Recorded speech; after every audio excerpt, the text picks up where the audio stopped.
مولانا خواتین حضرات، آج صرف اور صرف پاکستان کے 25 کروڑ عوام کو سلام کرنے کے لیے یہاں حاضر ہوا ہوں۔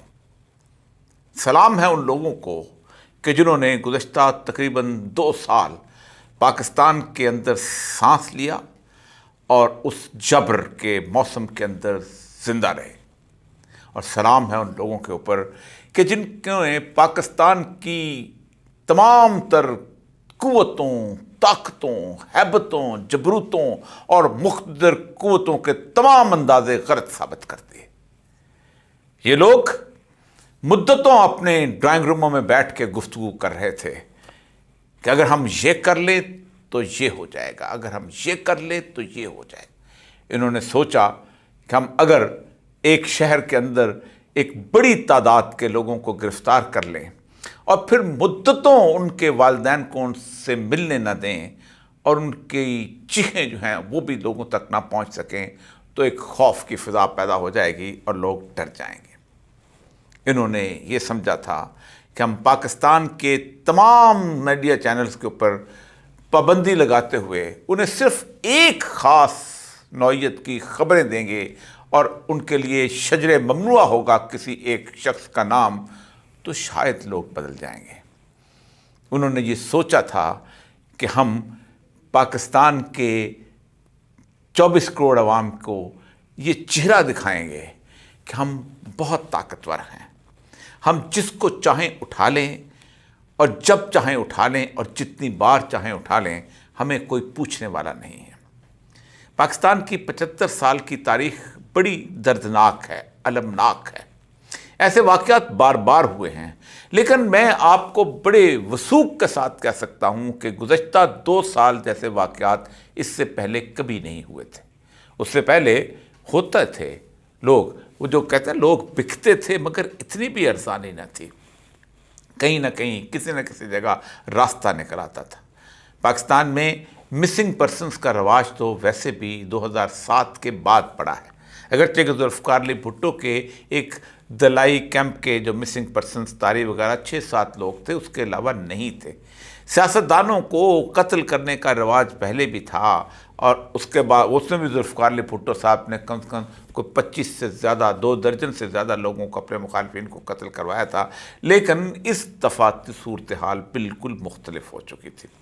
اس کے باوجود پاکستان کی اس 25 کروڑ عوام کے بارے میں الیکشنز کی مختلف قسم کی ہائی پاورڈ میٹنگز کے اندر اکثر شریک ہوتا رہا ہوں۔ اس دفعہ چونکہ میں ایک باہر کا آدمی تھا، لیکن مجھے پورا اندازہ ہے کہ وہاں بہت سارے لوگوں نے کتنی شاندار قسم کی بریفنگ بنا کے دی ہوں گی کہ سب سے پہلے کہا گیا ہوگا کہ اگر ہم عمران خان صاحب کو گرفتار کر لیں اور وہ جیل کے اندر بند ہو اور اس کی تقریر کے اوپر پابندی ہو، تو سر بھول جاتے ہیں لوگ، سر یہ کیا بات ہے، لوگ قائد اعظم کو بھول گئے، لوگ فاطمہ جناح کو بھول گئے۔ وہ فاطمہ جناح ہاری نہیں تھی، میں نے منطقیں سنی ہوئی، فاطمہ جناح ہاری نہیں تھی، اس کے بعد جنگ ہوئی اور 1965 کی جنگ ہوئی، لوگ بھول گئے۔ یہ چند لوگ اس طرح کے 2 نمبر قسم کے لوگ ہوتے ہیں جو صحافی قسم کے، انٹلیکچوئل قسم کے، یہ بار بار فاطمہ جناح کی بات کرتے رہتے ہیں۔ مشرقی پاکستان کو لوگ بھول نہیں گئے، کتنی بڑی شکست ہوئی، کون یاد رکھتا ہے، کس کو یاد ہے کہ مشرقی پاکستان میں ہم نے کیا کیا تھا؟ بلوچستان کے اندر ہم نے 4 سال انسرجنسی تھی، اس کے اندر ہم نے ایکشن کیا، لوگ بھول گئے۔ یہ بڑی دلیل دی جاتی ہے، خاص طور پہ دلیل دی جاتی ہے کہ ایسا کوئی مسئلہ ہی نہیں ہے، تو اسی لیے اس کے حساب سے پلان بنتا ہے، اور بڑی ہوشیاری سے، بڑی چاپلوسی سے ایک یہ پلان بنایا گیا تھا کہ اگر عمران خان صاحب کو گرفتار کر لیا جائے اور وہ ہو تو لوگ مایوس ہو جائیں گے۔ اور پھر اس کے بعد دوسری چیز یہ تھی کہ جب عمران خان صاحب کی سنوائی نہیں ہوگی، جب ان کا کیس جیل کے اندر ہوگا اور اس کے بعد کوئی وکیل ان کی گفتگو سننے کو تیار نہیں ہوگا، تو لوگ مایوس ہو جائیں گے اور لوگ کہیں گے کہ بس ایسے ہی گزارا کرنا ہے، لوگ کی ڈھارس ختم ہو جائے گی، بند ہو جائے گی، لوگ کہیں گے یار کافی ہو گیا۔ جب عمران خان کی نہیں سنتا تو میرے جیسے آدمی کی، جو کہ صبح سویرے اٹھتا ہے، اپنی ملازمت پہ نکلتا ہے، شام کو گھر آتا ہے، اس کی کون سنے گا؟ یہ تو ایسے ہی ہے، ایسے ہی زندگی گزارنی ہے۔ ہم اب بس جیسے وہ غریب آدمی ہوتا ہے نا کہ ہم نے زندگی ایسے ہی گزارنی ہے، ہمارے باپ نے بھی ایسے گزاری تھی، ہمارے دادا نے بھی، یہ بھی ان کو نہ کر۔ پھر اس کے بعد انہوں نے پاکستان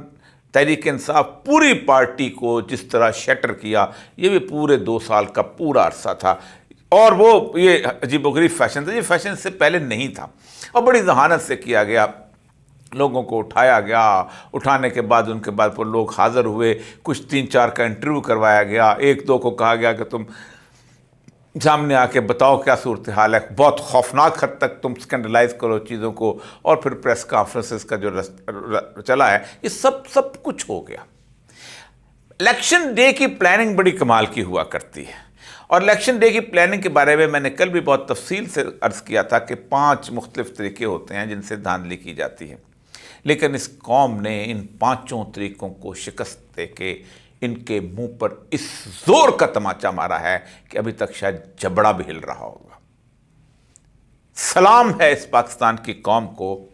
کہ جس پاکستان کی قوم نے جو ووٹ ڈالا ہے تو ان کو کوئی پرچی پر یہ لکھنے والا بھی نہیں تھا کہ تمہارا ووٹ نمبر کون سا ہے، ان کو کوئی یہ بتانے والا بھی نہیں تھا کہ تمہارا پولنگ سٹیشن کون سا ہے، ان کو کوئی یہ بتانے والا بھی نہیں تھا کہ عمران خان نے کس کینڈیڈیٹ کو نامینیٹ کیا ہوا ہے، اور اس کا قومی اسمبلی کا امیدوار کون سا ہے اور اس کا صوبائی اسمبلی کا امیدوار کون سا ہے، ان کو کوئی یہ بتانے والا بھی نہیں تھا کہ اس کا انتخابی نشان کون سا ہے، ورنہ تو بلہ چلتا تھا۔ ان کے لیے کوئی ٹرانسپورٹ کا انتظام کرنے والا نہیں تھا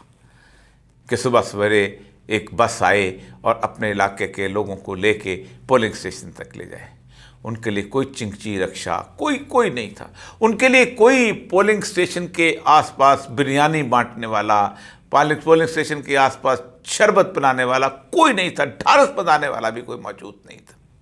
ان کے پاس وہاں پر کوئی ایسا پولنگ بوتھ کے باہر جو کیمپ لگا ہوتا ہے، ان کے پاس کسی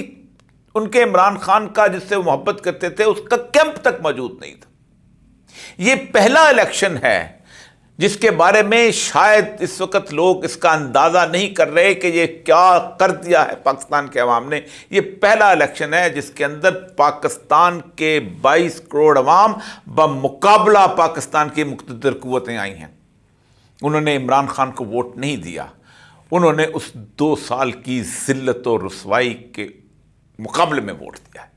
انہوں نے اس 2 سال کی اذیت کے مقابلے میں ووٹ دیا ہے، انہوں نے یہ ووٹ جو ہے یہ اپنے اینگر کا اظہار کیا ہے۔ لیکن 2 دن سے جو صورتحال چل رہی ہے، اب جو میرے سامنے اس وقت ریزلٹس ہیں، اب یہ وہ حرکت ہے کہ جو حرکت پاکستان کے اندر ایک ایسا عدم استحکام پیدا کر سکتی ہے جس کے نتیجے کے اندر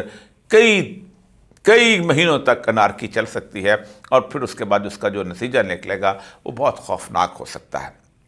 اس سے پہلے کہ میں اس کے اوپر کوئی گفتگو کروں، میں بنیادی طور پر یہ بتانا چاہتا ہوں کہ میں انتہائی درد دل کے ساتھ اور انتہائی عاجزانہ طریقے سے گفتگو کر رہا ہوں کہ پاکستان کے عوام کو یہ آخری موقع ملا ہے کہ وہ جمہوری راستے کے ذریعے اپنی رائے کا اظہار کریں اور اپنے حکمران منتخب کریں۔